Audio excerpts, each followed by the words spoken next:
Welcome to Real Money Talks. Real strategies from the moneymakers and the world changers that you can use to make millions, keep those millions, multiply your wealth, and build your team. Here's your host, author of 5 New York Times bestsellers, money expert on Dr. Phil, CNN, CNBC, The Street TV, Fox News, and The View, Laurel Langmeyer. The pandemic is no secret now. Regardless of how each of us feel about it, it happened, and problems happened with it, especially for the millionaires. For each of you listening today, if you are a millionaire or your goal is to become a millionaire, you have to pay close attention to today's call. At the end of 2019, there were around 11 million American millionaires, according to a new study published by Spectrum Group. According to Bloomberg Billionaire Index, the world's 500 richest people have lost over $1 trillion since the start of this year. That's over 20% of their net worth. That's got to sound crazy, right? Think about it. It didn't just affect the poor or the middle class. It hit everyone, but some can just stick it out longer than others. If you're listening today as an entrepreneur, a solopreneur, or maybe you're just getting started kicking around an idea, that's great. There really is no better time to get started than right now, and even go big right now. When the markets are low, you've seen what potential and what it can be when it gets back to where it was once again. So my call today is one of the toughest women that I know. She's been a driving force for so many of those millionaires that I mentioned a few minutes ago. She actually earned the nickname, the Millionaire Maker. I've had the pleasure of traveling across several countries with her, watching her build businesses and help people just get their idea off the ground and really unlock their potential that they didn't even know that they had. Watching her construct 8-figure, 9-figure deals like it was nothing. She's a best-selling author, international investor, entrepreneur, educator, mentor, and a mom to 2 awesome kids, Logan and Tristan. So without any more delays, let's get some millionaire advice and tips from the Millionaire Maker herself. Hello, Siri. Hello, Chad. Will you give Laurel Langmeyer a call? Of course, I would love to call Laurel Langmeyer.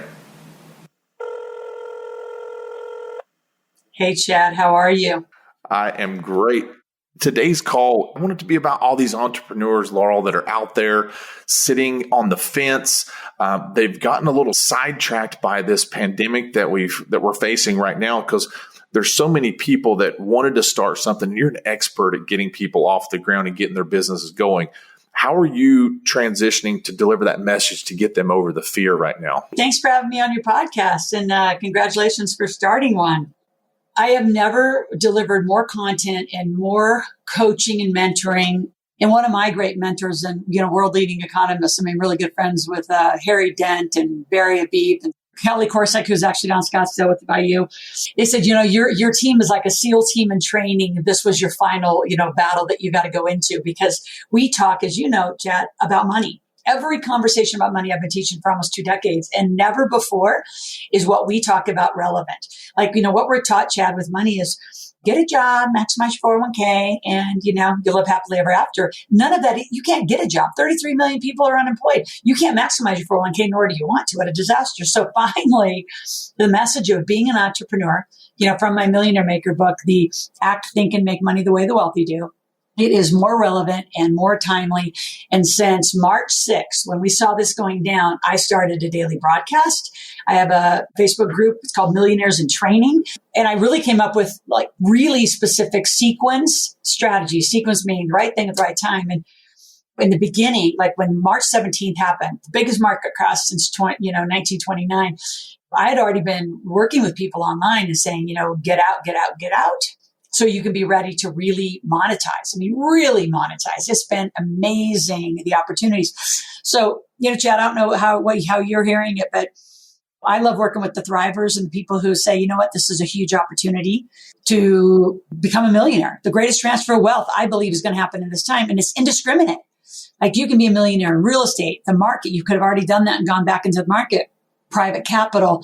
I mean, I'm in private cannabis here in Nevada to, hemp to crypto's got levels in this whole thing. So it's really an interesting time to work across all asset classes, all spectrums of life around the world, and give them some real help on what their situation is. And everybody's different, as you know, with money. You're an expert of getting people to unlock that potential. I was talking about in the intro earlier. I've seen you do this for so many years, over a decade, about people getting started. With the new entrepreneurs, they're beginning to probably shuffle in their mind those doubts. What is something that you do to eliminate doubts in a new entrepreneur or a new investor or a solopreneur or someone with that side hustle? How can they overcome the fear of why today's a good day to start something?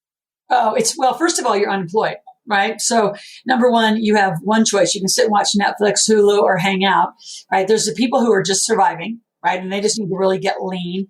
They're the people who are on vacation that need to wake up. And then, like you said, that new entrepreneur, let's go make some money. So how I help people overcome that doubt is I help them make money. I mean, I was in The Secret, and I do believe in vision boards, and I believe in manifesting, and I believe in all of that stuff, but nothing. And you have been in my rooms, Chad, and you were there, I think, in the room where I had 103 people in Florida make $128,000 in a few days. Last week, I put on one of those online. I put the marketplace. It's called my marketplace technology. I put the marketplace online, and I had people making $2,000, $3,000, $4,200. The winner made, I think, $5,200 in 48 hours. So I think what I know and do differently, and you've been around and watched me, I can help people make money very quickly in a very, very short period of time. And then, then our ongoing mentoring and coaching is to make it sustainable. But there is this breakthrough of mindset. And, Chad, it was prevalent on our online broadcast last week of people saying, yeah, but I have this mindset with money and I have all these hurdles and I wasn't raised with money. I said, I'm a farm girl from Nebraska. I wasn't raised with it either. It's not about your mindset. It's about you don't ask for money. If you're not going to ask, you're not going to get. It's in the Bible. It's in every, religious document. It's in every successful document. If you don't ask, you won't receive. And most people don't know how to do that. What I call it, ask, tell, ask. And that's something you got to take from this call today is knowing how to ask and, ask for money. That's probably the biggest weakness a lot of people have. Now, let's talk about the most advanced people, Laurel, that have been entrepreneurs for 10 or 20 or 30 years. Maybe this timing right now, this pandemic has put a real big roadblock in their business. They're going to have a different mindset because then the new person's scared to get going. Now, the person that's been doing something for 20 or 30 years, they may not go back to their world as they knew it before. What advice would you give them? Well, I say do it. What I've been doing over this, last few months is make a new division call it a new division. I have another technique I take my clients through called the start, stop, and continue, which is so relevant. What are you going to start doing now because of today? What are you going to stop doing? And what are you going to continue doing? And the more successful people really need to stop a lot of noise, right? They got a lot of things going because they've been successful. And there's just this trail of things that happen, behaviors, activities, staff, contractors. I've told a lot of my more advanced people, like hit a reset button, hit it from your overhead. I mean, you watch me. I owned a massive facility up in Lake Tahoe, right on the lake. Like, you've been in that beautiful facility. I offloaded it, right? It's like you have a perfect time to reset your overhead. You have a perfect time to reset your team. You have a perfect time to reset your travel and your world. You have a perfect time to reset your offerings. And let's talk brick and mortar, Chad. I've helped a lot of restaurants, like I live, in a cool little area, resort area in Northern Nevada. And, there's really fun, eclectic restaurants, I'm going to call it, right? Where the experience is great. But in this time when they're all closed, there's several situations where I came in and helped them take the 3 top chefs, 3 very different menus, and assess which kitchen's the best to use. And they went together and now they're actually having fun together working with other chefs, because usually they're by themselves. They can produce 3 menus for pickup. And now is just this cost analysis of, do we go back? Do we open back up? Does it make sense to open 3 restaurants, 3 staffs, 3 kitchens when the world's gotten pretty used to this? And how do we redo it? I've helped car dealerships. Here's the other thing. In fact, I'm in the process of helping people buy them. There's a lot of people in advanced spaces, Chad, that are not going to make it and they need private capital. So the people who have some private capital, whether it's your self-directed 401k or I'm helping people collaborate a lot, right? That restaurant example, I'm helping people create new divisions and create new partnerships because some of the more advanced people do need private capital or need capital. Some of these stimulus loans are $10,000. That's not enough to help them get through. Whether, like I know there's a chain in the Midwest of 9 subways. If they don't get capital, they're not going to make it. And truly, they need new management. So the strategies at the more advanced level are extremely different and I think fun. So my advice to those are collaborate, get really creative, and focus on where your biggest margins for cash flow are, and really hit a reset button. So I kind of coach those 3 C's, right? Collaborate, create, and look for the cash, and take the advantage right now of a huge reset in the infrastructure of cost. And I think a lot of people aren't paying attention to how money's being spent. And just as much as you need to make it is how critical you need to have a conversation about how to spend it. And I think you know that about me too, Chad. Very few money experts ever talk about spending properly. And it's such a big part. Oh, and right now, like you got to think about it. Some people are going to be getting bad information, Laurel, out there, and they're going to be holding on so tightly to their money, and they're holding on so tightly to not unlocking what potential they could really have, meaning the market's going to be at an all-time low. We've seen the potential where the market can go, and that's across multiple businesses and multiple industries. Maybe someone's business is not going to come back like it was before, but that doesn't mean that they couldn't add that piece to their business, like their passion, or maybe they get out of that, business and they actually have time and energy where they can put towards something they've really wanted to do. And from that passion, create wealth if you have the right systems and the structure in place. You said something very interesting is a lot of businesses are going to need capital. This might be that perfect time for those advanced investors to lock in on a business that needs them, that they can step into and help use their expertise to grow business. I know you're really big on going into companies and, righting the ship when it's been going wrong and sinking, and you've fixed so many things. Like this is almost like that 2007 to 2008 where you can get businesses now cheap and go back in there and build something and to grow it again. How about, what do you think about people that could buy businesses at a good time to do something like that? Oh, totally. In fact, this whole week has been about that.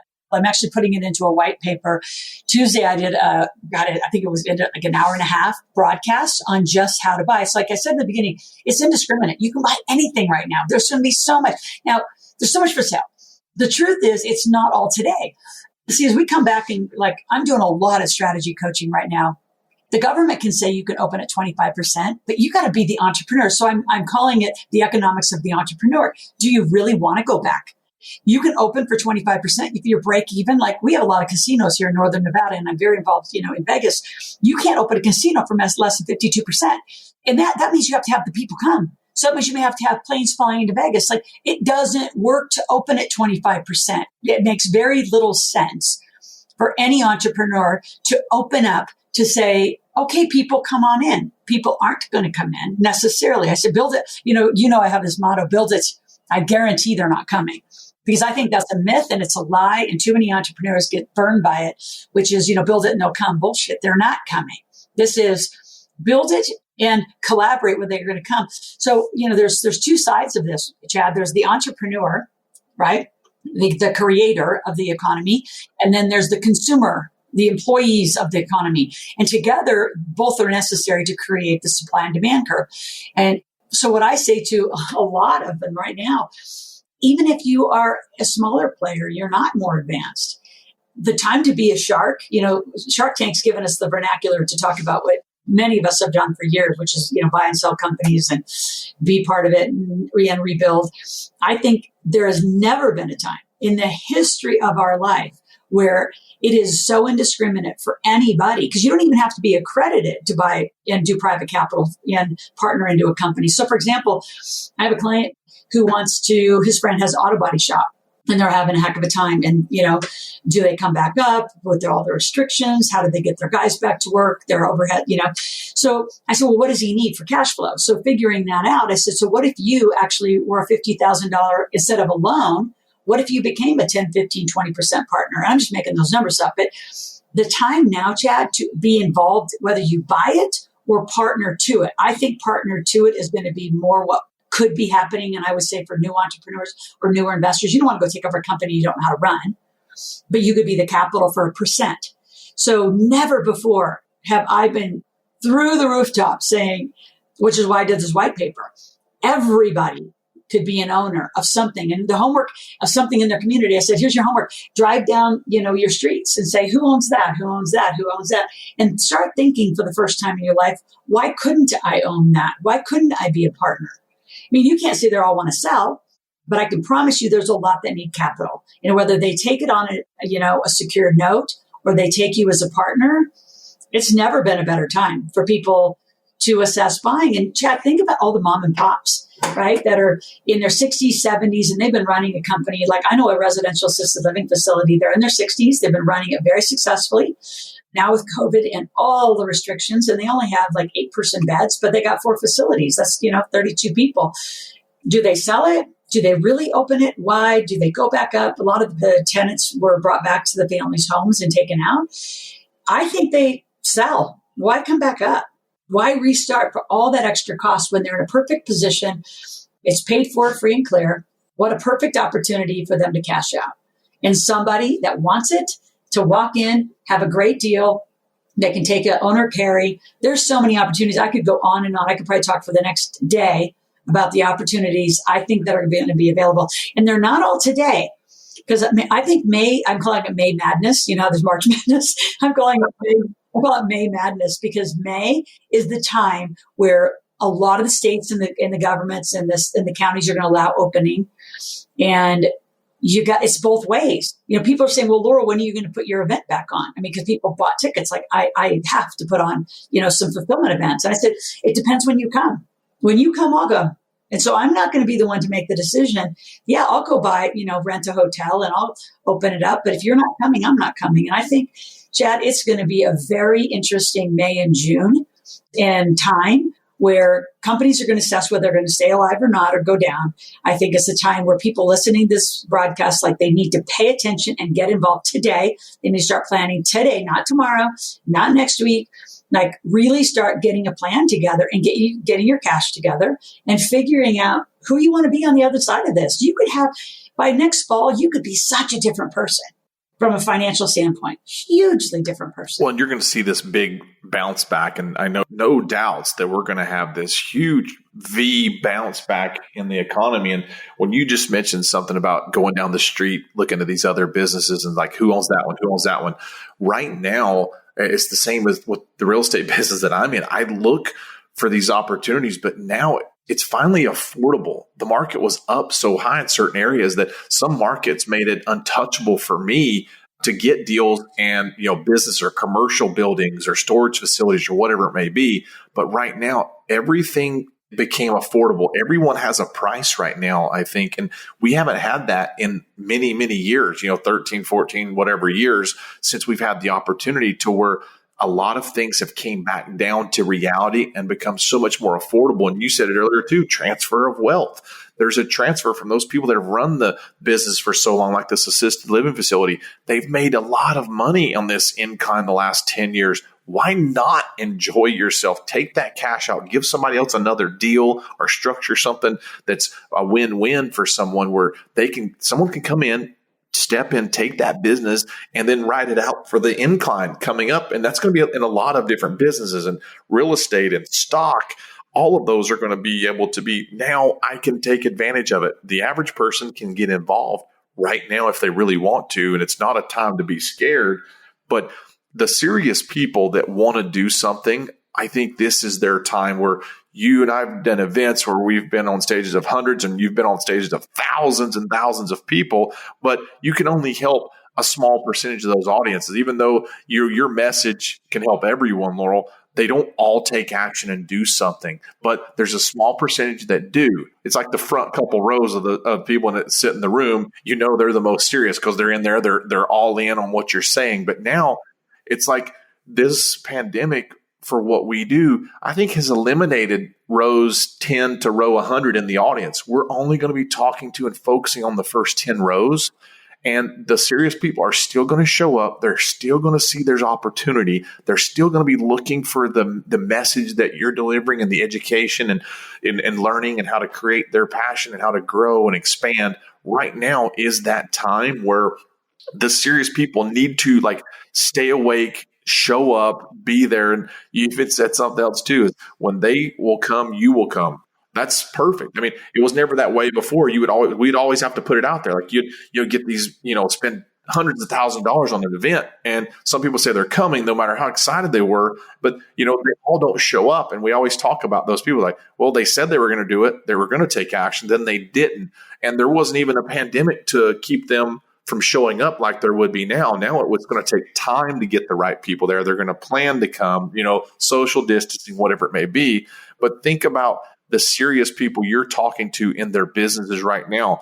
These serious people that you're coaching and working with and doing these strategy calls, they are going to make far more than 6 and 7. We're talking taking 7-figure people to 8 figures. You're talking taking 6 figures to 7 figures. How come more people don't see that opportunity, Laura, than right now? Because they're on vacation is what I'm calling it. I say there's 3 classes of people. There's people who are the survivors, right? Who will always be survivors because they got to make a big choice to shift. I do this marketplace and it, literally when people make money, I need those guys to shift to be entrepreneurs. There's too many people on vacation. To your point, I've had people buy $5,000, $10,000, $25,000, $50,000 programs to learn and then get too busy in their life to come and learn. I look at financial education, which is why I'm so passionate about it. And I've taught it for going on 25 years, 24 years, is you're dealing with money every day. I always say from the minute you walk on the planet to the minute when you walk off, you will be in some financial transaction minimum of every day, whether that's some influence of rent, gas, food, insurance, buying a real estate property, buying a business. The fact that very few people understand money is stunning to me and just risk it all by not learning. I mean, they'll go to 4 years of an education, go get a university degree at, $50,000 to $100,000, but won't stop for a moment and learn. And I agree with you, Chad. I think that row 10 to 100 might show up. And honestly, probably row through 10 to 100 are the 30 plus million people unemployed. It's the row 1 through 10. And I love that. I'm going to start using that. I want to borrow that. Chad McCall. But it is the people in row 1 through 10. And I bet the people that are in row 1 through 10 attend everything they buy. They do their best to apply it. They're constantly seeking. They're constantly learning it. Even when you're a millionaire, I'm a multi-millionaire, I still have mentors and coaches. I still seek other people's advice. I still seek opinions because I just want to see how people are thinking. Now, you and I are so similar like that. And not that we're going to not make our own decision. Of course, we're going to make our own decision. But why wouldn't you just get other people's opinions and ideas and thoughts and perspectives? And then you come back and you gather that information from a financially literate perspective and you make a decision. And the other piece I think a lot of wealthy people have that a lot of people don't understand is we have teams. We rely on each other. I know you and I will call each other if there's something up. I mean, there's a group that that you always reach out to and you'll always call. And I don't think a lot of people I don't even going to call them the average folks, but the people who are walking around, they don't realize you got to have a team to walk through this. And when I'm talking wealth team, I'm talking from CPAs to great lawyers, intellectual property lawyers, real estate experts, mortgage experts, for those that are accredited, gas and oil experts, private capital. There is so many things that you need to learn and understand.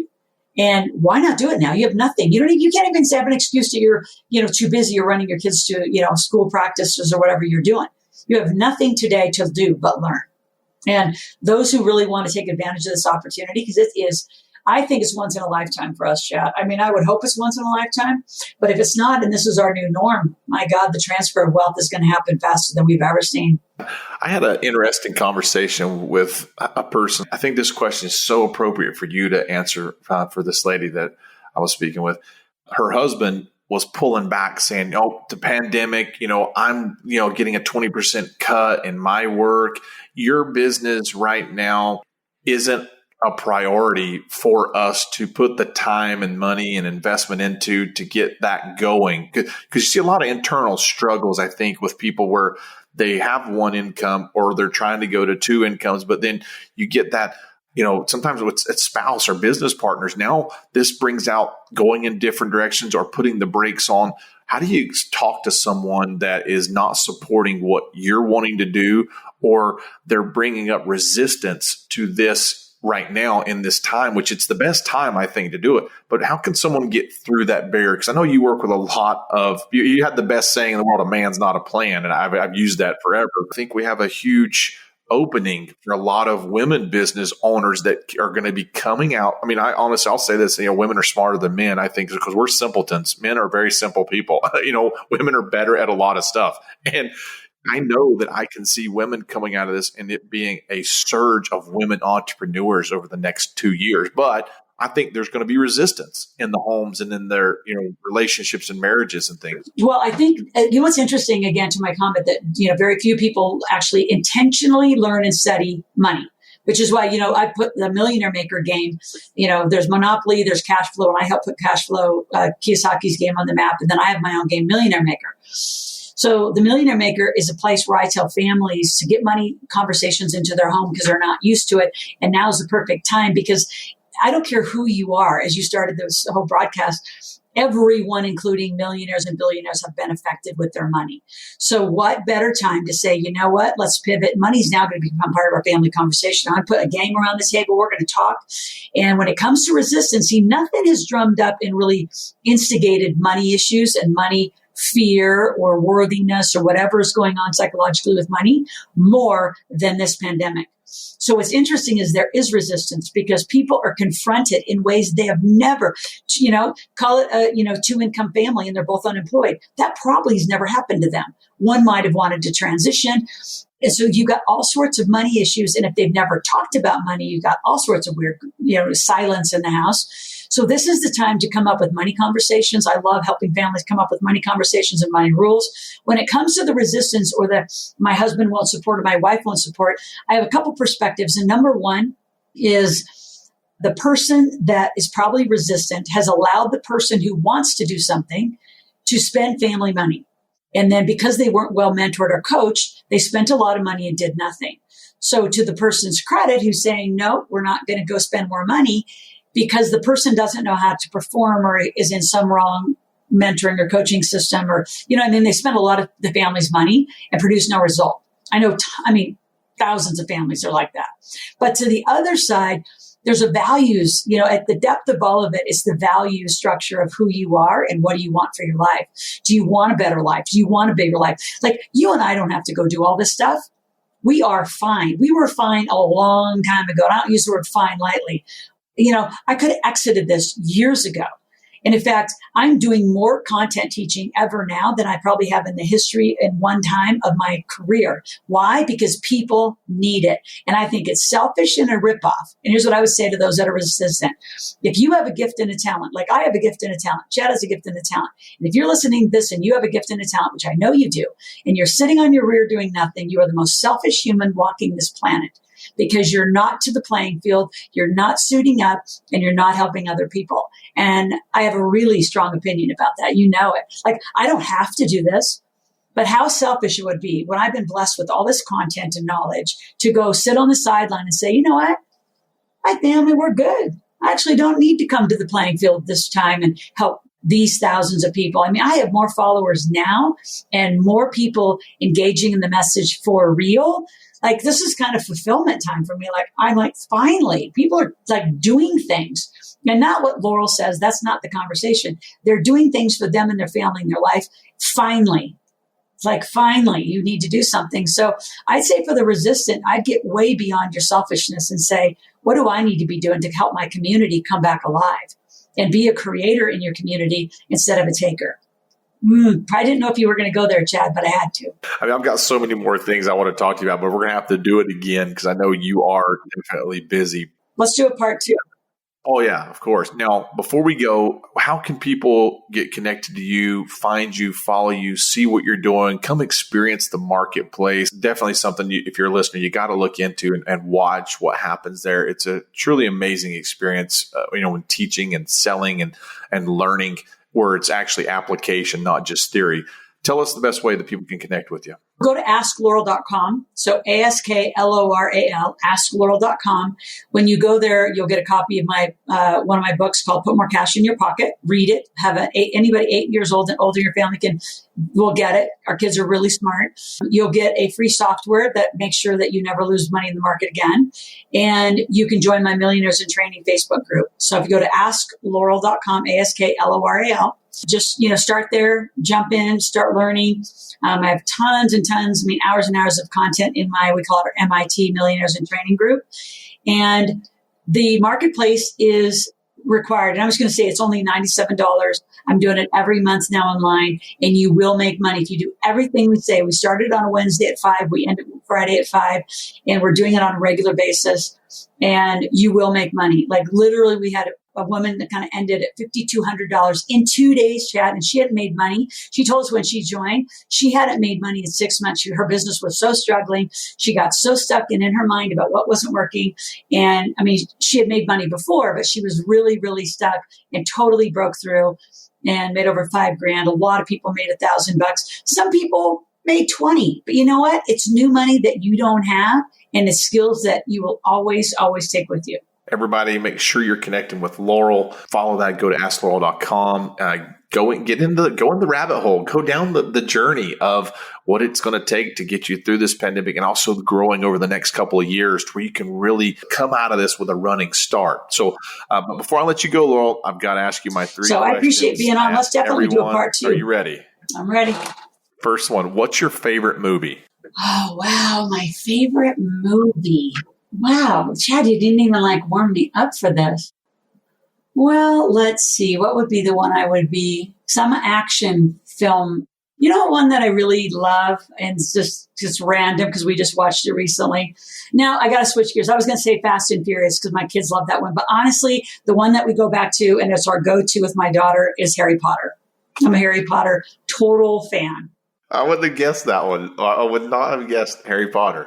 Next question. If you were to look at your phone on your playlist, what's the first song that's going to show up? Georgia, Florida Line. My country. It's our Zach Brown. There you go. Country girl. Okay, good. That's the Nebraska roots coming out. Okay, and the last question. What is your pet's name? I don't have a pet. I'd have to call my plants. Because I travel so much, I don't have a pet. See, and I was wondering, I didn't know if Tristan or Logan, I thought Tristan might be, have a bunny or a cat or a dog or something.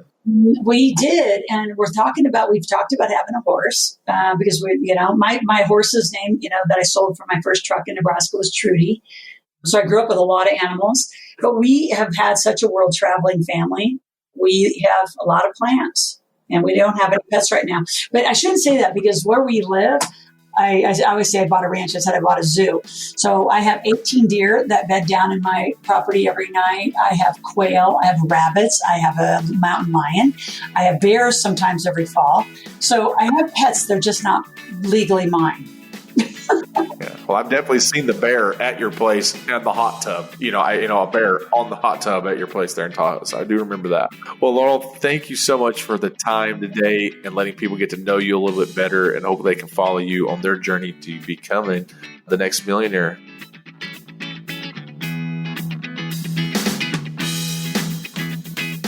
Thanks for listening to the Real Money Talks podcast.